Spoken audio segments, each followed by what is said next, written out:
Welcome everyone to our Fellowship Sunday service this afternoon. Lots of smiles today. That's always good to see. So we're going to stand as always and sing our opening song together. Please join me. It's on the front of your songbook. Prayer of the Child of Love.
Now I invite you to close your eyes and let's begin to relax in this beautiful moment together. Feel your shoulders relax and your jaw, and feel that relaxation just travel down the rest of your body into Mother Earth.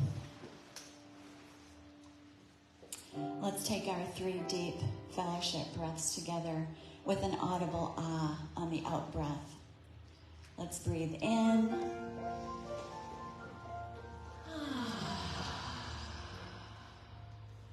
Breathe in.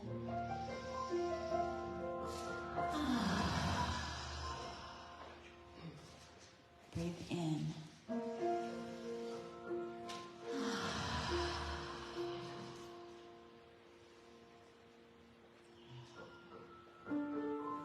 And now let's bring our full awareness to the one divine presence, the God of our hearts, our source, this magnificent flow of good that moves through us as us and meets our every need.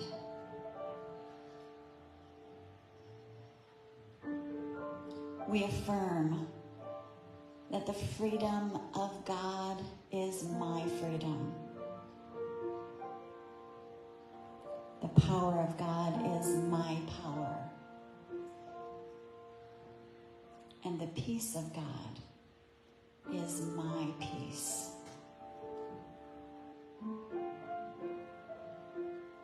As participants in the evolution of consciousness, we affirm together that it's only love that matters. All else passes away. And we are so grateful for our part and our purpose in this life. And together we say, and so it is. Thank you. We're going to welcome now our wonderful musicians for today, musicians and vocalists, Winnie Zeeb and Corey Williams. Please give them a really warm welcome. Thank you. This song is entitled Morning Prayer by Karen Taylor Good and Stowe Daly.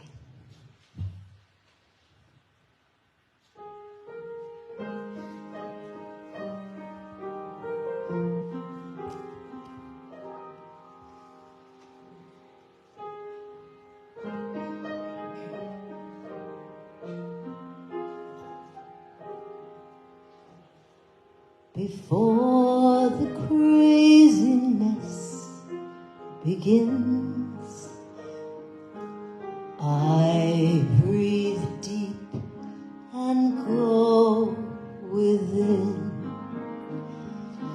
Here I am, an empty cup. I pray, God, please fill me up.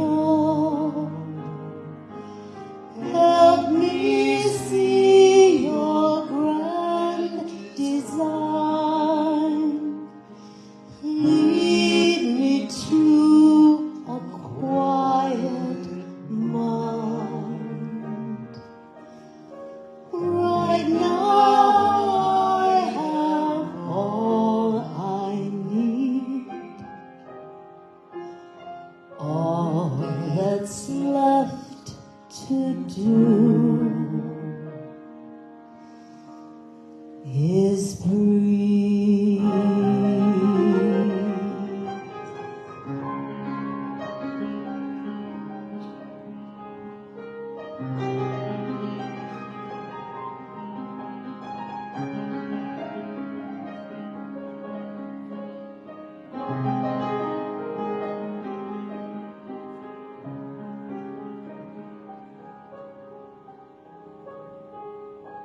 before the craziness begins.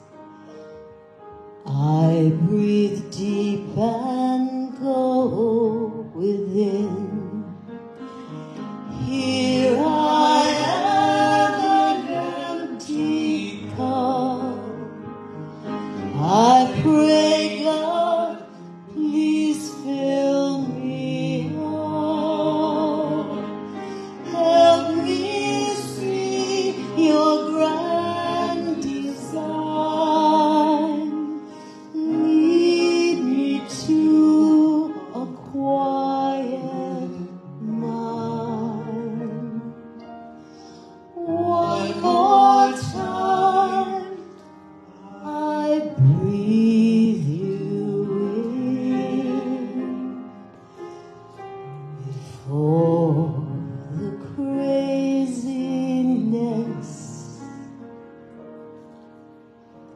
begins.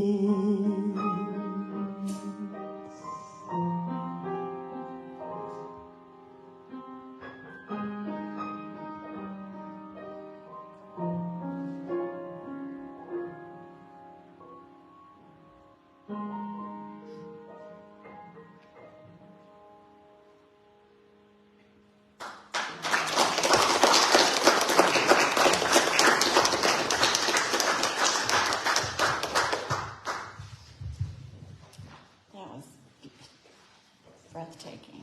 Beautiful. Thank you. We're going to sing a fellowship song next. And after we sing the song, we're all going to stay standing. I got all kinds of stars on my... And that will be our time to greet each other. So if you would, please stand and turn to page 38 in your songbook. And we'll sing together, Spirit Am I.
Give your neighbor a warm hug or handshake.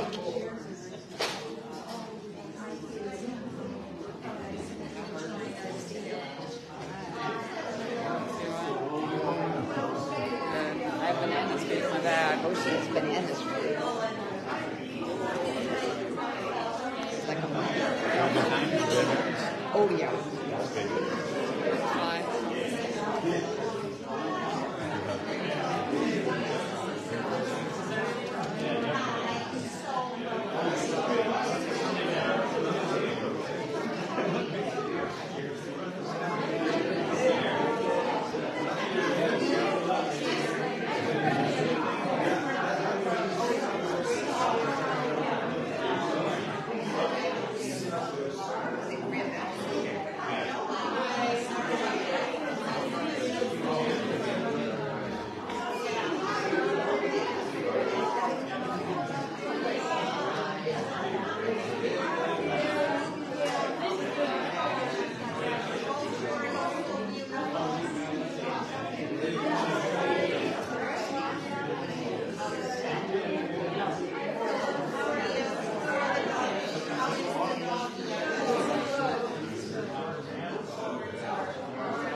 gone. Yeah. Well, sold it, recycled it, dumped it. It's almost gone. Yeah. I mean, I'm proud of you guys. I should take a picture together. I know, I knew that. Right, yeah. Well, good. Yeah. Good job.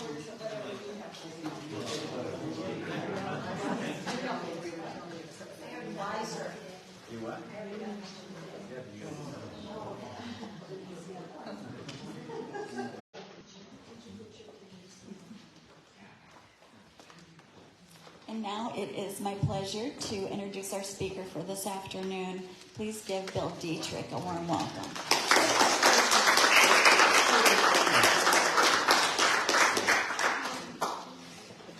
Should take the mic. Thank you.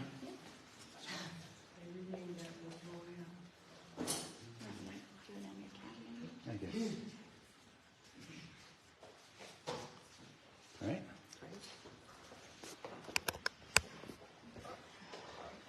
Hello. Beautiful day, huh? Well, a little rainy. I was in Grand Rapids this morning, speaking at Unity Church there. I had lunch with a friend, came back here, had about a 15-minute break. Almost forgot the eggs on the way out the door. Oh, no, don't forget those. Yeah. But I did take time to look in the mirror and make sure that my nose hairs were clipped. That is a little grooming tip for you guys, because as guys get older, you know, it's like, you got hairs coming on. It's really kind of unattractive. So you guys check your nose hairs and, clip, pluck, whatever, and it's much more attractive if you don't have these hanging out. Also, here too, the person who does my hair always does this part, because I have 2 eyebrows, not 1. So anyway, those are our free public service announcements. All right. My talk today is be brave, be bold, let go. So let's talk a little bit about universal law, the law of cause and effect. It is greatly misunderstood. If you watch movies like The Secret and read a lot of the literature out there, it really doesn't give you an accurate picture of what universal law is. Because it's telling you that what you think becomes your reality. And if you're interpreting that as your conscious thoughts, that is almost completely wrong.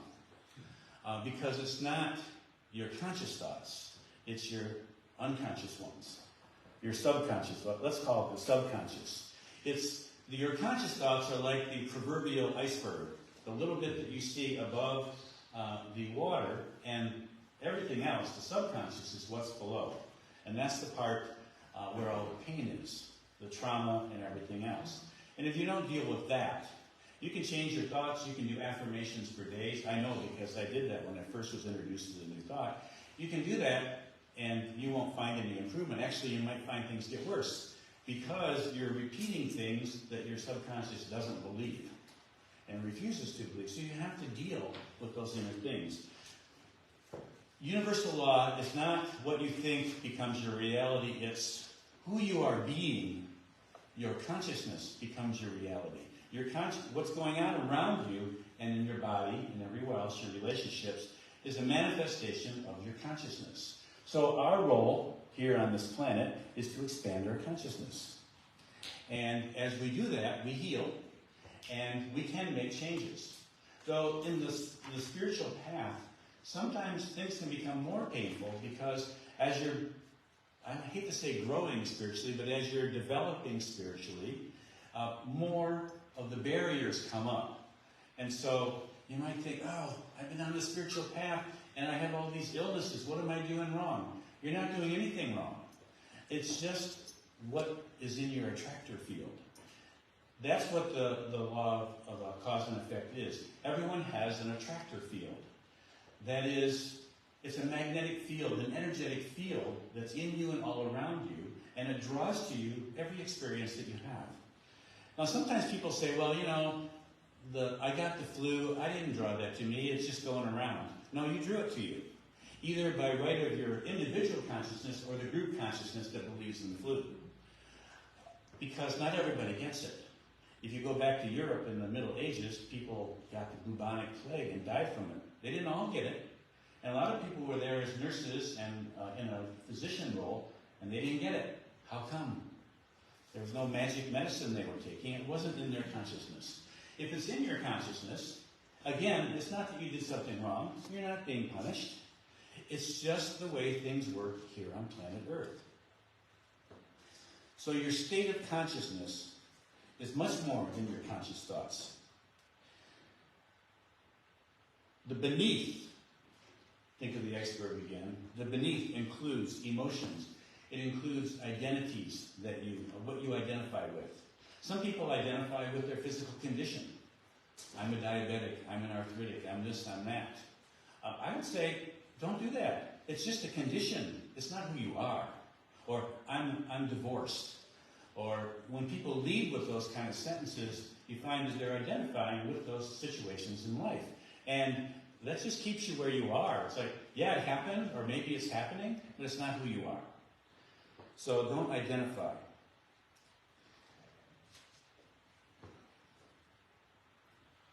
Thoughts, then, are not causal.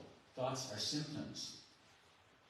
If you have a string of negative thoughts and you have trouble letting them go, they are not causing anything in your life. They are symptoms of something deeper. They are symptoms of the emotional state that's underneath.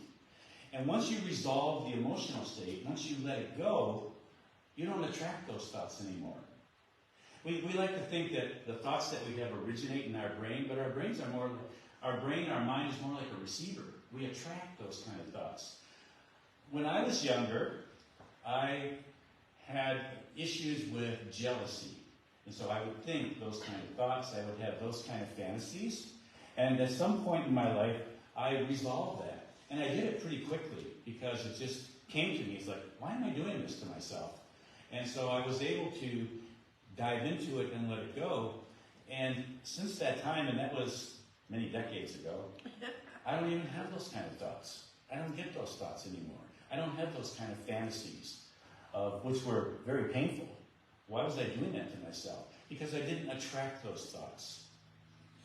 Now, there's probably other kinds of ones I attracted, with issues that are unresolved, and I work on those as they come up.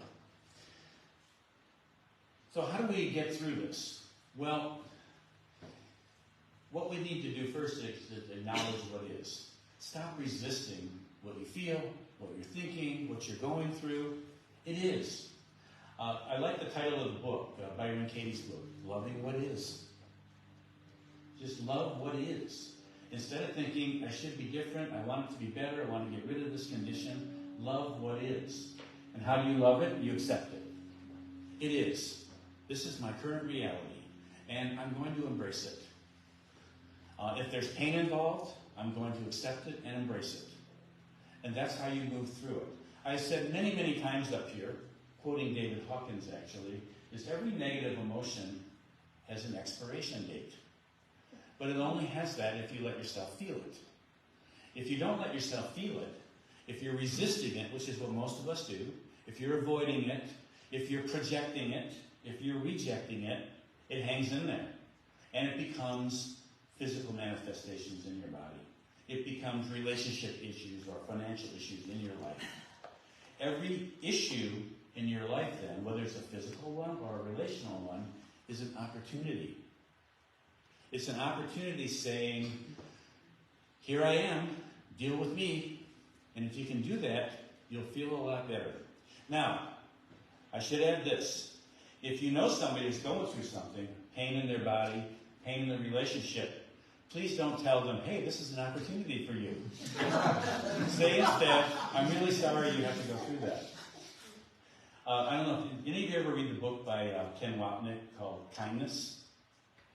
On about the second or third page, he writes, some of the most unkind people I have ever met are Course in Miracles students. Because people have a group, and somebody gets sick, or something's going on in their life, and everybody lays guilt on them because they must not be thinking right. So he said, just be kind. That's all. And you can talk to people about the things that I'm talking about if they appear open, but don't lead with that. You know, because we're all going through stuff, right? And so some empathy, some compassion, that's a good thing. All right, let's talk a little bit about relationships then. I woke up the other morning, 2-3 days ago, and I felt not my usual self, kind of down. Now, I have a morning routine. The cat wakes me up, very insistent, and I am very upset when she comes in before 6, but sometimes she does. And so I have to feed the cat first thing in the morning. Then I do my morning stuff. Then I go for a walk, and that's when I do my prayers. And then I go to the gym and I work out. And so that's my morning routine, and then I get on with my day. But I didn't feel well, and I was very aware of it. So I realized then that, okay, this not feeling good emotionally, this is an opportunity. There's something going on here. So as part of my walk, when I'm doing my prayers, I just open myself up to taking a look at it. What's going on here? Excuse me.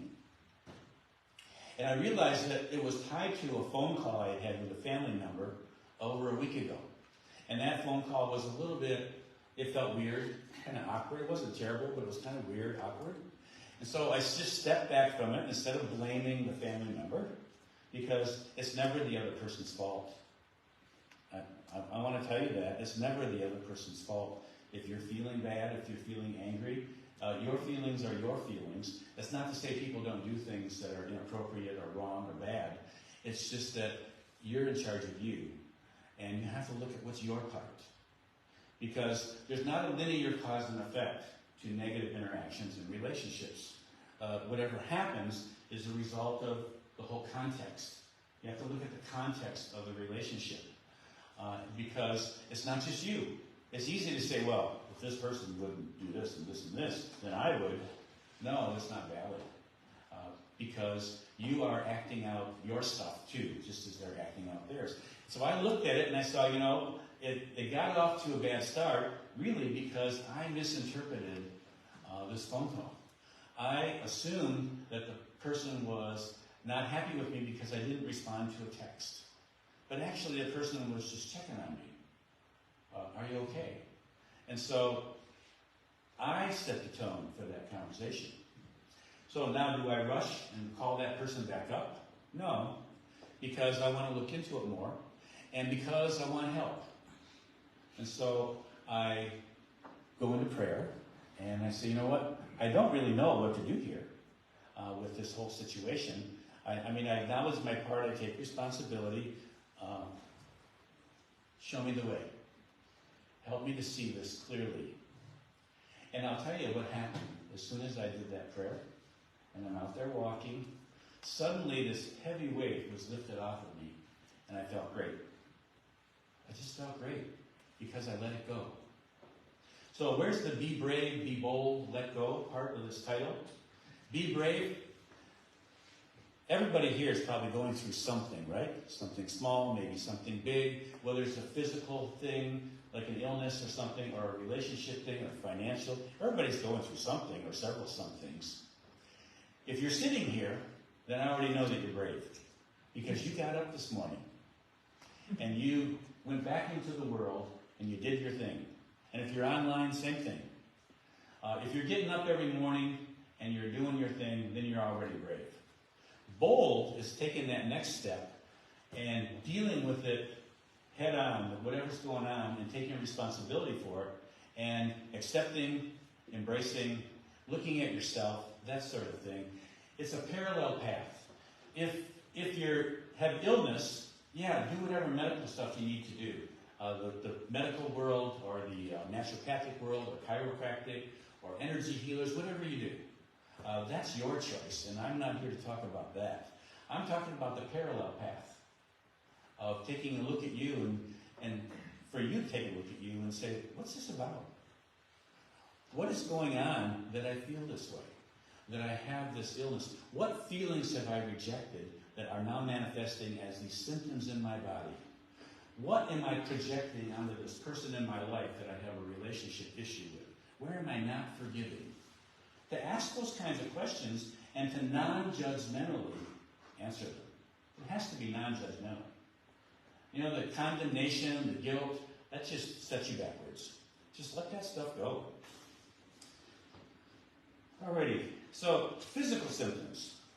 At this point in my life, I have just lots of little things.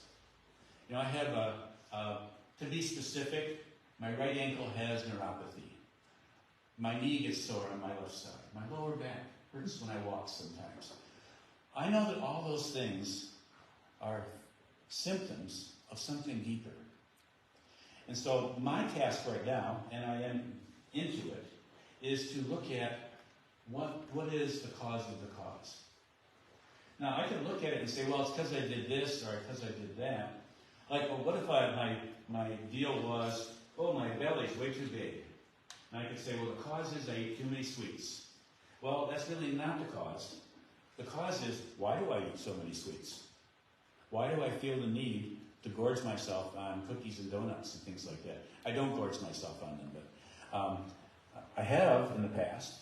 But why? What is it in me that makes me feel the need to keep jamming things down my mouth? What am I not paying attention to here? What need am I trying to fulfill? How unloved do I feel that I have to make myself feel better with food? Those are questions to ask, and to answer them non-judgmentally. So there appears to be linear cause and effect, but there's not. Everything's context. There are multiple causes in consciousness. And as we clue into them and we resolve them, we actually feel better. We feel lighter. And of course, on this path, new things will come, and you'll have other things will show up that you need to deal with. But enjoy the victories, you know? Alrighty. So I will say this. You don't need to improve yourself. As far as I'm concerned, you can take all the self-improvement industry and throw all the books in the trash. You don't need to improve yourself. You only need to love yourself. Just love yourself. And if you can do that, I mean really love yourself, you will find healing. Alrighty.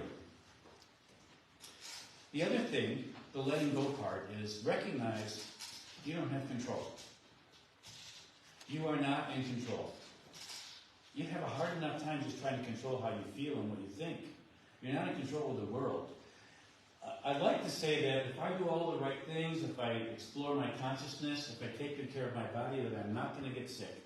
I don't have control over that. I don't know when something's going to come along that will affect me, that I will draw to me, because it's subconscious. So you don't have control. So focus on what you do have control of, and that is your response to whatever's going on right now.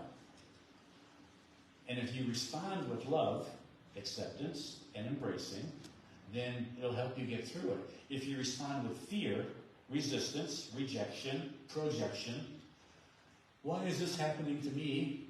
That kind of stuff. Then it's gonna go on longer. And keep in mind that you can have something physical and you can cure symptoms with medical interventions, but it doesn't mean that you're healed. Something else will probably show up. If that's all you've done is the physical thing. It's kind of like if I have a headache and I take Advil, I haven't cured anything. But maybe I've allowed myself to function today, which I've done before. A few years ago, I had a sinus infection. I had headaches every day, so I took Advil to, that's not a commercial, that's just happened to be what I took. I took it so that I could function. But then the rest of the day, I just let my head hurt because I wanted to see where I was at. You know, how am I coming in this healing process? So I didn't numb myself all the time, just so I could get through the day, and I took some at night so I could sleep. But so each dose is like, what, 6 or 8 hours? So you do that twice. That means I got another 8 to 12 hours where it just hurts. And that was okay. Because it let me know where I was at. I just sat with it. Did my best to get insight into what it was about, and just did the best I could and rested a lot. Because that's what you got to do when you're sick. You have to rest, right? Sometimes I realized when I rarely do get sick, but when I have been sick, I realize it's kind of like my body telling me, take a break and rest. Stop thinking you always have to be doing something. And so I'll just enjoy it. The last time I had some kind of flu was several years ago, and all I wanted to do was sleep. So I did. It was great. I really enjoyed the flu that time. All I did was sleep. And it was telling me that my body needed to rest. So I did. So listen to your body. Listen to your emotional state. Listen to spirit. Ask for help. And listen. Don't think that you know, because you don't. I don't either. We don't know what anything is for. Stuff happens. We don't know why. We make up stuff as to why. Oh, this happened because of this. Yeah, okay. That's a nice explanation, but it's probably not true. Or this person is mean to me because you don't know. Don't psychoanalyze other people. And really stop being a victim. You are not a victim.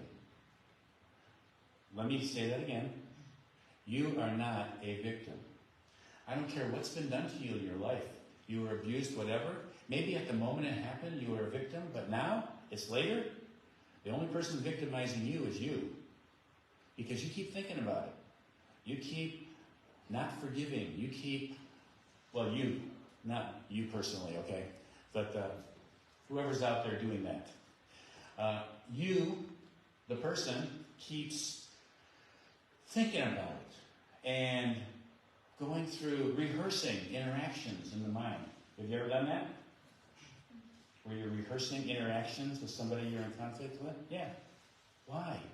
Why would you do that? What is the point? I mean, maybe you had a bad interaction before. Wasn't that bad enough? You want to keep rehearsing it in your mind so you keep replaying it and reliving it? Was the movie that good that you want to keep on watching it and listening to it? That's what we do as human beings, though. I do it too. And really, I'm tired of it. I'm tired of doing that kind of stuff. And so, yeah, I could really make myself stop thinking, but as I said, I have to go deeper than that. And look at what's really going on and ask for, insight. Ask for help.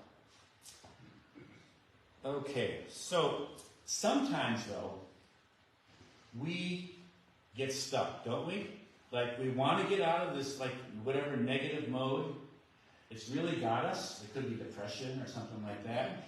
And we want to function in the day, but, oh, man, this thing's really got me down. And I've done all the things. I know I've asked for help. And I've done a bunch of things emotionally, but I can't seem to shake it. How can I shift this mood? Well, there are things you can do. And I've got some help for me to help you, to lead you in a little exercise that will help you shift your mood immediately. Julie is going to help me. You agreed. I agreed. I did agree. And you're good at this. All right. All right. So Julie's going to lead us, and I'll let you tell them. Okay. This movement is... Why don't you come here? Okay. So the people at home. Okay.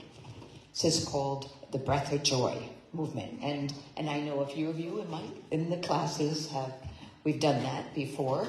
I don't know if I need this. I just said it. Okay. All right.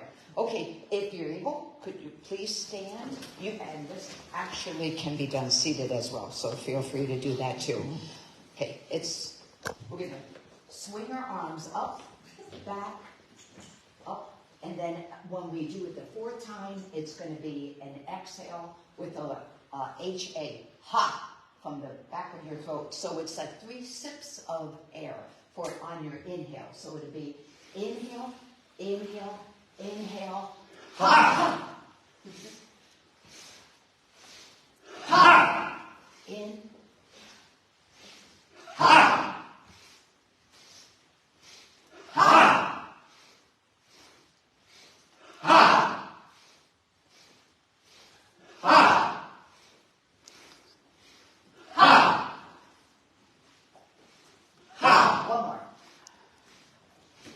ha. All right. Thank you, Julie. Thank you.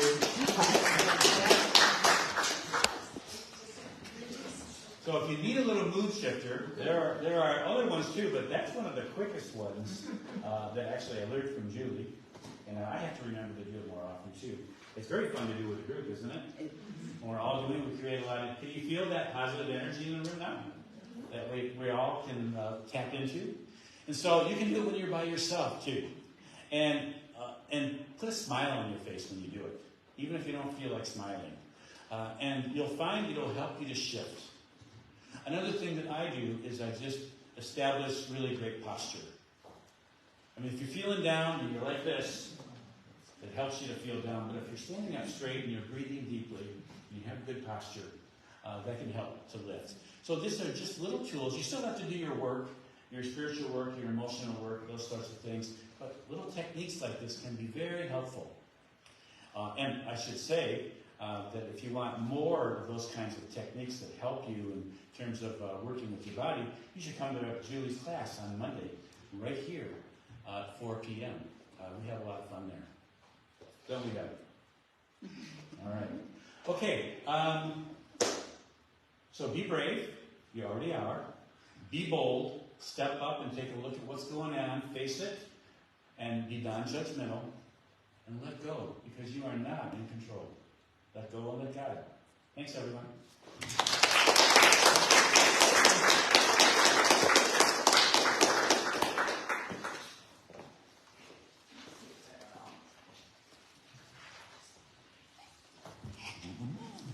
Thank you, Bill. Thank you, Julie. That was fun, wasn't it? So now's the time in our service when we just stop for a moment and take a deep breath and fill our hearts with joy and great gratitude for all of the gifts and blessings in our lives. And it's just such an important time for us, and we can do this every day. Take a few moments, put a smile on your face, and fill your heart with gratitude for all of the blessings. And we at the fellowship are so blessed with all of you who provide the generous donations so that we can be here every Sunday and enjoy each other and enjoy wonderful talks and wonderful music and each other's company. So John's going to be coming around with the basket. If you have a prayer request or a donation, just put that in the basket. And while he's working his way forward, we'll all sing together, I am grateful. Sing with me. Grateful, I am grateful. Grateful, I am grateful. Grateful, I am grateful. Grateful, I am grateful. Grateful, I am grateful. Grateful, I am grateful. Grateful, I am grateful. Grateful, I am grateful. Grateful, I am grateful.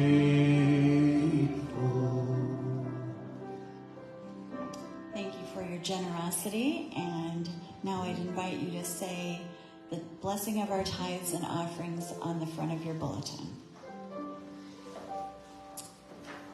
The light of divine love shines eternally, blessing and multiplying our tithes and offerings. I joyously give, knowing I always have enough to share and to spare. Thank you again. And let's take this moment to go back within as we bring our minds and hearts to all those listed in the basket today. Friends, family, acquaintances, circumstances and conditions that we hold close in our hearts. We extend our love to every beautiful being listed in the basket today. with our love.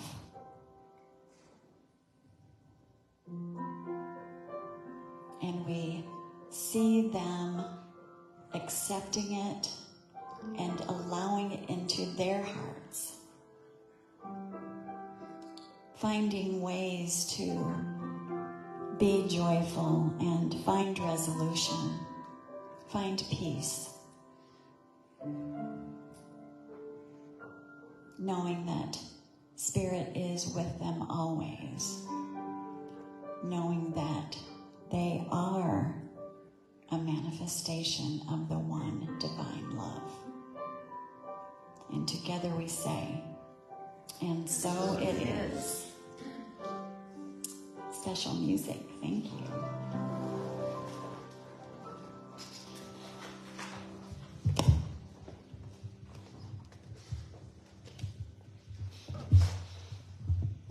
This song is entitled Sing Love Into the World by Leanne Rhymes.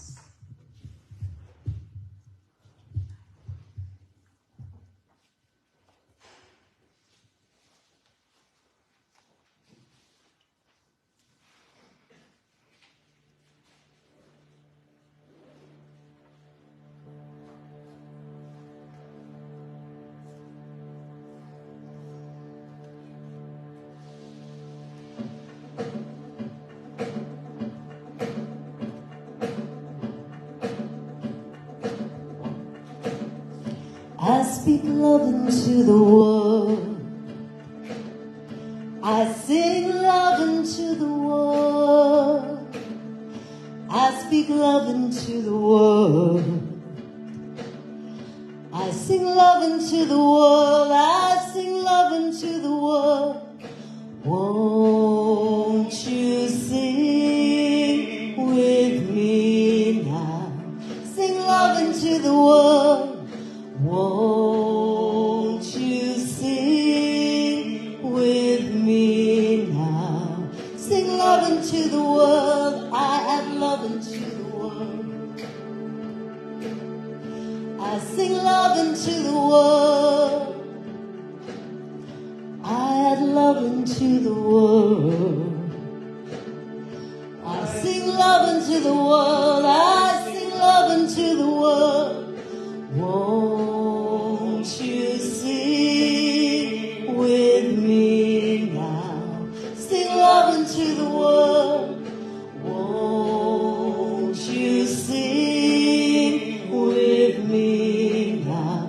Sing love into the world. I pray love into the world. I sing love into the world. I pray love into the world. I sing love into the world. I sing love into the world.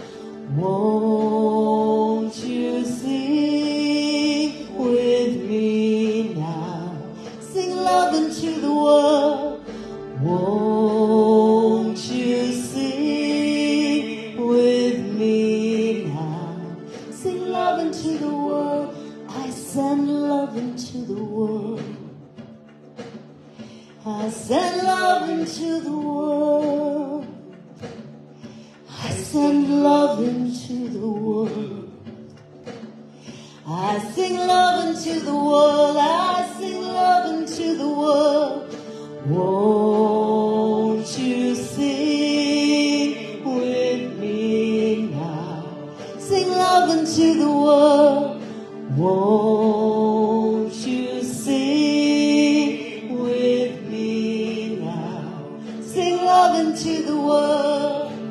Let the whole world sing love. Let the whole world sing love. Let the whole world sing love. Let the whole world sing love. Let the whole world sing love. Let the whole world sing love. Let the whole world sing love. Let the whole world sing. Won't you sing with me now? Sing love into the world. Won't you sing with me now? Sing love into the world. Won't you sing with me into the world. Won't you sing with me now?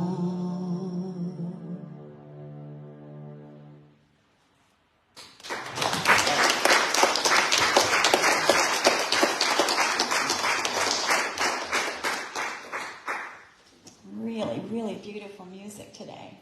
As always, but especially, let's say, today. Very pretty. Thank you, Winnelie and Corey, for your wonderful, wonderful selves and love and music. And thank you, Bill, for your wonderful message today. Thank you all for being here today. Thank you, virtual watchers. It's just wonderful to look out and see your smiling faces. And I have a few announcements here. Sunday, May 5th, we know that Reverend Sue Quinn is leading her Waldemar Walk at the Waldemar Nature Center at 12:30 p.m. On Tuesday, May 7th, it's the first class of our Abundance Consciousness, Tuesday evenings from 6 to 8, 4 weeks. If you're interested at all, just let me know. And then Saturday, May 18th, the Death Cafe is meeting at 2 p.m. Remember that now moving forward, all of our activities and classes and events will be here in this building. And remember to stay after for some delicious dinner with us and some good conversation. So let us, yes. I just want to thank everyone that participated in the Touchstone Jewelry fundraiser. If you didn't get a chance to participate and you'd still like to, I'd be happy to help you with that. And so far, we've made a little over $400. Nice, wonderful. Thank you, thank you, thank you, Barb. Barb Kinsey facilitated that whole thing and put that together, and we had lots of fun and raised a good amount of money. Thank you, thank you.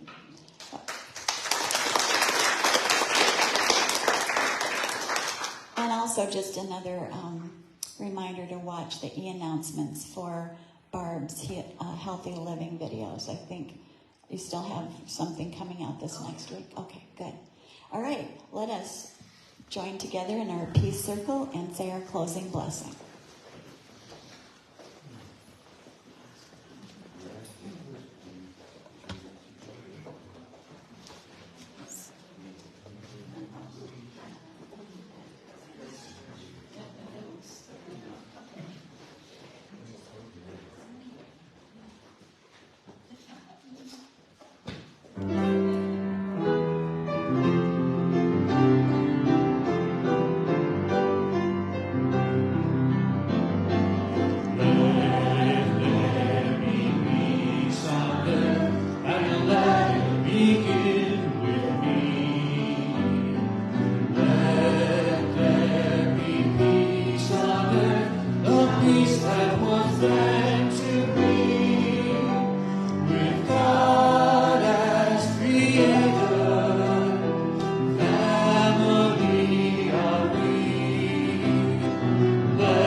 Step I take, let this be my joyous vow.